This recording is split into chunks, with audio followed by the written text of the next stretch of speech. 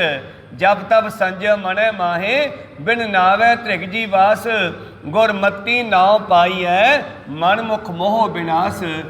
ਗੁਰਮਤੀ ਵਾਲੇ ਨਾਮ ਨੂੰ ਪ੍ਰਾਪਤ ਕਰ ਲੈਣਗੇ, ਮਨਮੁਖ ਮੋਹ ਮਮਤਾ ਵਿੱਚ ਵਿਨਾਸ਼ ਖਤਮ ਹੋ ਜਾਣਗੇ। ਅੱਗੇ ਫਿਰ ਬੇਨਤੀ ਕਰ ਸਕਦੇ ਹਾਂ, ਅੱਗੇ ਤੇਰੀ ਮਰਜ਼ੀ ਆ, ਜਿਉਂ ਭਾਵੈ ਤਿਉਂ ਰਾਖ ਤੂੰ, ਨਾਨਕ ਤੇਰਾ ਦਾਸ। ਮਹਾਰਾਜ ਅੱਗੇ ਤੇਰੀ ਮਰਜ਼ੀ ਹੈ, ਜਿਵੇਂ ਤੂੰ ਜੀਵਾਂ ਨੂੰ ਰੱਖਦਾ ਅਸੀਂ ਉਵੇਂ ਰਹਿ ਸਕਦੇ ਹਾਂ। ਜੇ ਤੂੰ ਚਾਹੇ ਤਾਂ ਸਾਥੋਂ ਨਾਮ ਬੀਜ ਪਾ ਸਕਦਾ। ਅਰਦਾਸ ਕਰਿਆ ਕਰੋ ਕਿ ਸਾਨੂੰ ਵੀ ਨਾਮ ਦੀ ਦਾਤ ਦਿਓ, ਫਿਰ ਜ਼ਰੂਰ ਦੇਵੇਗਾ। ਪੌੜੀ ਜਿਹੜੀ ਹੈ, ਇਸ ਵਾਰ ਦੀਆਂ ਪੌੜੀਆਂ ਸਾਰੀਆਂ ਹੀ ਚੌਥੇ ਪਾਤਸ਼ਾਹ ਜੀ ਦੀਆਂ ਹੈ। ਸਭ ਕੋ ਤੇਰਾ ਤੂੰ ਸਭ ਸਦਾ, ਤੂੰ ਸਭਨਾ ਰਾਸ। ਚੌਥੇ ਪਾਤਸ਼ਾਹ ਕਹਿੰਦੇ ਮਾਲਕਾ ਤੂੰ ਸਭ ਦਾ ਸਾਰੇ ਤੇਰੀ ਹੈ, ਤੂੰ ਹੀ ਸਾਡਾ ਰਾਸ ਖਜ਼ਾਨਾ ਹੈ। ਆ ਸਵਾਸ ਨਹੀਂ ਤੁਹਾਨੂੰ ਦਿੱਤੇ, ਇਹਨਾਂ ਸਵਾਸਾਂ ਵਿੱਚ ਪਰਮੇਸ਼ਰ ਹੈ। ਤੇ ਕਿਹੜਾ ਕਹਿੰਦਾ ਮੈਂ ਮਰ ਜਾ ਮੇਰੇ ਸਵਾਸ ਮੁੱਕ ਜਾਣ, ਸਾਰੇ ਕਹਿੰਦੇ ਮੈਂ ਜਿਉਂਦਾ ਰਵਾਂ। ਤਾਂ ਤੇ ਅਸਲੀ ਖਜ਼ਾਨਾ ਸਾਡੇ ਸਵਾਸ ਹੈ। ਕਬੀਰ कहता हूँ कह जात हूँ, कहता हूँ ਢੋਲ बजाए, तीन लोक का मोल है ਸਵਾਸਾ। ਵਿਰਥਾ ਜਾਏ ਲੱਖਾਂ ਰੁਪਈਆ ਦੇ ਕੇ ਵੀ ਆਕਸੀਜਨ ਮੰਗਦੇ ਆ ਨਾ ਲੋਕ ਹੁਣ। ਇਹਦਾ ਮਤਲਬ ਜੀਵਨ ਮਹਿੰਗਾ ਹੈ। ਕਹੋ ਸਤਨਾਮ। ਜ਼ਿੰਦਗੀ ਭਰ ਵਿੱਚ ਕੀਤੀ ਹੋਈ ਕਮਾਈ ਕੁਝ ਦਿਨ ਜਿਉਣ ਵਾਸਤੇ, ਆਕਸੀਜਨ ਵਾਸਤੇ ਦੇ ਰਹੇ ਆ, ਪਰ ਜਿਸ ਨੇ ਫ੍ਰੀ ਵਿੱਚ ਦਿੱਤੀ ਉਹਦਾ ਕਦੇ ਸ਼ੁਕਰੀਆ ਨਹੀਂ ਕੀਤਾ। ਸ਼ਾਇਦ ਤਾਈਏ ਤੁਹਾਨੂੰ ਤਜਰਬਾ ਦਿਖਾਇਆ ਕਿ ਮੈਂ ਤੁਹਾਨੂੰ ਫ੍ਰੀ ਵਿੱਚ ਨਹੀਂ ਦਿੱਤਾ, ਬੜਾ ਕੀਮਤੀ ਵਸਤੂ ਦਿੱਤੀ ਸੀ ਪਿਆਰ ਦੇ ਵਿੱਚ। ਕਹੋ ਸਤਨਾਮ। ਪਰ ਤੁਸੀਂ ਮੁੱਲ ਨਹੀਂ ਪਾਇਆ ਇਸ ਚੀਜ਼ ਦਾ, ਮੇਰੀ ਦਾ। ਆ ਵੇਖੋ ਹੁਣ ਕੀ ਭਾਅ ਮਿਲਦੀ ਹੈ। ਇਹ ਜਦੋਂ ਮੁੱਲ ਮਿਲਦੀ ਹੈ ਫਿਰ ਕਦਰ ਕਰਦੇ ਆ। ਹੁਣ ਤੱਕ ਮੋਢਿਆਂ ਚੱਕੀ ਫਿਰਦੇ ਆ ਸਿਲੰਡਰ ਆਕਸੀਜਨ ਦੇ, ਬਈ ਸਾਡਾ ਬੁੜਾ ਬਾਜੇ, ਸਾਡਾ ਫਲਾਨਾ ਬਾਜੇ। ਪਰ ਜਦੋਂ ਫ੍ਰੀ 'ਚ ਮਿਲ ਰਹੀ ਸੀ, ਕੁਦਰਤ ਸਾਫ਼ ਸੀ, ਪਾਣੀ ਸਾਫ਼ ਸੀ, ਉਦੋਂ ਕਿਸੇ ਨੇ ਕਦਰ ਨਹੀਂ ਕੀਤੀ। ਆ ਚੌੜੀਆਂ ਸੜਕਾਂ ਬਣਾਉਣ ਵਾਸਤੇ ਕਰੋੜਾਂ ਦੀ ਗਿਣਤੀ ਵਿੱਚ ਦਰਖਤ ਪੱਟੇ ਗਏ। ਕੀ ਉਹਨੇ ਲਾਏ ਗਏ? ਕਿੱਡੇ ਕਿੱਡੇ ਦਰਖਤ ਪੱਟੇ ਗਏ ਜਿਹੜੇ ਆਕਸੀਜਨ ਤਿਆਰ ਕਰਦੇ ਸੀ। ਕੀ ਉਹਨਾਂ ਦੇ ਪੱਟਣ ਤੋਂ ਪਹਿਲਾਂ ਲਾਉਣ ਦਾ ਇੰਤਜ਼ਾਮ ਕੀਤਾ ਗਿਆ? ਨਹੀਂ ਕੀਤਾ ਗਿਆ। ਤੇ ਫਿਰ ਬੰਦੇ ਨੇ ਮਰਨਾ ਹੀ ਆ ਨਾ। ਵਾਤਾਵਰਨ ਖਰਾਬ ਕਰ ਲਿਆ, ਕੁਦਰਤ ਖਰਾਬ ਕਰਤੀ, ਕੁਦਰਤ ਨੇ ਤਜਰਬਾ ਦਿਖਾ ਦਿੱਤਾ ਬੰਦੇ ਨੂੰ। ਇਸ ਕਰਕੇ ਗੁਰੂ ਕਿਰਪਾ ਕਰਨ, ਇੱਧਰ ਵੀ ਖਿਆਲ ਰੱਖੀਏ। ਪਾਵਨ ਗੁਰੂ ਹੈ, ਪਾਣੀ ਪਿਤਾ ਹੈ, ਮਾਤਾ ਧਰਤ ਮਹਤ ਹੈ। ਸ਼ਲੋਕ ਦੇ ਵਿੱਚ ਕਿੱਡੀ ਵੱਡੀ ਗੱਲ ਕਹੀ ਬਾਬਾ ਜੀ ਨੇ। ਬਾਬਾ ਜੀ ਕਹਿੰਦੇ ਹਨ ਚੌਥੇ ਪਾਤਸ਼ਾਹ, ਤੂੰ ਸਭ ਦਾ ਹੈ, ਤੂੰ ਹੀ ਸਾਡਾ ਖਜ਼ਾਨਾ ਹੈ, ਅਸੀਂ ਤਾਂ ਇੱਥੋਂ ਹੀ ਮੰਗਣਾ। ਅੱਜ ਕਰੋ ਬੇਨਤੀ ਉਸ ਨੂੰ ਕਿ ਬਚਾ ਸਾਨੂੰ। ਬਚਾ ਵੀ ਲਵੇਗਾ। ਪ੍ਰਭ ਭਾਵੈ ਬਿਨ ਸਾਸ ਤੇ ਰੱਖੈ। ਤੁਸੀਂ ਤਾਂ ਕਹਿੰਦੇ ਸਵਾਸਾਂ ਨਾਲ ਜਿਉਣੇ ਹੋ, ਉਹ ਸਵਾਸਾਂ ਤੋਂ ਬਗੈਰ ਵੀ ਜਿਉਂਦੇ ਰੱਖ ਸਕਦਾ। ਉਹਦੇ ਕੋਲੇ ਕੋਈ ਹੋਰ ਵੀ ਜੁਗਤੀ ਹੈ ਲੱਗਦਾ ਮੈਨੂੰ। ਗੁਰੂ ਸਾਹਿਬ ਨੇ ਕਿਹਾ ਜੇ ਚਾਹੇ ਤਾਂ ਸਵਾਸਾਂ ਤੋਂ ਬਗੈਰ ਵੀ ਜਿਉਂਦੇ ਰੱਖ ਲੂਗਾ। ਸ਼ਾਇਦ ਕੋਈ ਹੋਰ ਪੁਆਇੰਟ ਵੀ ਉਹਦੇ ਕੋਲੇ ਲੁਕਿਆ ਪਿਆ ਹੋਵੇ ਹਜੇ, ਜਿਹੜਾ ਸਾਨੂੰ ਜਾਂ ਸਾਇੰਸ ਨੂੰ ਨਹੀਂ ਲੱਭਿਆ। ਕਹੋ ਸਤਨਾਮ ਸ੍ਰੀ। ਪ੍ਰਭ ਭਾਵੈ ਬਿਨ ਸਾਸ ਤੇ ਰੱਖੈ, ਪ੍ਰਭ ਭਾਵੈ ਤਾਂ ਹਰ ਗੁਣ ਭਾਖੈ। ਚੌਥੇ ਪਾਤਸ਼ਾਹ ਕਹਿੰਦੇ ਸਭ ਤੁਧੈ ਪਾਸੋਂ ਮੰਗਦੇ, ਨਿਤ ਕਰ ਅਰਦਾਸ। ਤੂੰ ਹੀ ਕਿਰਪਾ ਕਰ, ਤੂੰ ਹੀ ਦਾਤਾਂ ਦੇਣੀਆਂ। ਜਿਸ ਤੋਂ ਦੇ ਤੇ ਸਭ ਕੁਛ ਮਿਲੇ। ਜਿਨ੍ਹਾਂ ਨੂੰ ਤੂੰ ਦੇਵੇਂ ਉਹਨਾਂ ਨੂੰ ਹੀ ਮਿਲ ਸਕਦਾ ਸਭ ਕੁਛ, ਜੀਵਨ ਵੀ ਮਿਲ ਸਕਦਾ। ਇੱਕ ਨਾ ਦੂਰ ਹੈ ਪਾਸ। ਕਈਆਂ ਦੇ ਕੋਲੇ ਹੁੰਦਿਆਂ ਵੀ ਰੱਬ ਦੂਰ ਹੈ, ਤੇ ਕਈਆਂ ਨੇ ਰੱਬ ਨੂੰ ਕੋਲੋਂ ਪ੍ਰਾਪਤ ਕਰ ਲਿਆ। ਕਹੋ ਸਤਨਾਮ ਸ੍ਰੀ। तुद वाजो थाओ को नाही, तेरे तो बगैर सानू कोई ठिकाना नहीं। अज दुनिया आपो अपने धर्म मुताबक, चाहे कोई राम कह के अरदास करदा है, चाहे कोई अल्लाह कह के अरदास करदा है, आ करोना तो बचन वास्ते सारे रब नूं कहंदे आ बचा सानू, को सतनाम बचा सानू, तेरी अगे अरदास है। सब तुदे पासों मंगदे नित करी अरदास, जिस तू दे ती सब किछ मिले, एक ना दूर है पास, तुद वाजो थाओ को नाही, जिस पासों मंगी है भजो। हुण कित्थे भजना, हुण कित्थे भजांगी उस तो बगैर। चाहे उसके बेअंत नाम है, अलग अलग नाम लैके कोई गौड़ कह के अरदास करदा, कोई राम कह के, कोई अल्लाह कह के, असी वाहिगुरू कह के, धन गुरु नानक कह के अरदास करते हैं, क्योंकि इस तो बगैर होर कोई ठिकाना ही नहीं है। तुद वाजो थाओ को नाही, जिस पासों मंगी है मन वेखो को निर्जास, सब तुद है नो सलाह दे दर गुरमुखां लो प्रगास। गुरमुखां ब्रह्म ज्ञानियां नूं इस गल दी सोझी आ गई कि सारे ही परमेश्वर नूं सिमरदे है। कक्कर चुगन थल वसन रब न छोड़न पास, बंदे तां बंदे पंछी पशु कीड़ियां हाथी तक ये भी सारे रब नूं याद करते हैं। आपां कोई लहदा नहीं करते, बस आपां नूं परमेश्वर ने वडियाई दित्ती सी, सृष्टि का श्रोमणी बंदा बना के भेजिया सीगा, पर मनुख ने समझिया नहीं। पातशाह कहंदे इस धरती में तेरी सिकदारी अवर जोन तेरी पनिहारी, बंदे नूं कहंदी है तैनूं राजा बना के भेजिया, इस धरती में तेरी सिकदारी अवर जोन तेरी पनिहारी, अब तू सीज भावें नहीं सीजै, कार सवरै मन प्रभ ध्याई जै, कारज तां रास होने है जे तू परमेश्वर नूं सिमरेगा। सो ये सी पवित्र शब्द दी विचार। अगले शब्द दी विचार आपां कल दे दीवाना भी सरवण करांगे। बोलदियां ने का अखर बाल घाट हो जांदे, सिख संगतां दे सतगुरु बख्शण योग है, बख्श लेना जी। समाप्ति करिए। मिलाओ फतेह पाओ फतेह। वाहिगुरू जी का खालसा वाहिगुरू जी की फतेह। वाहिगुरू।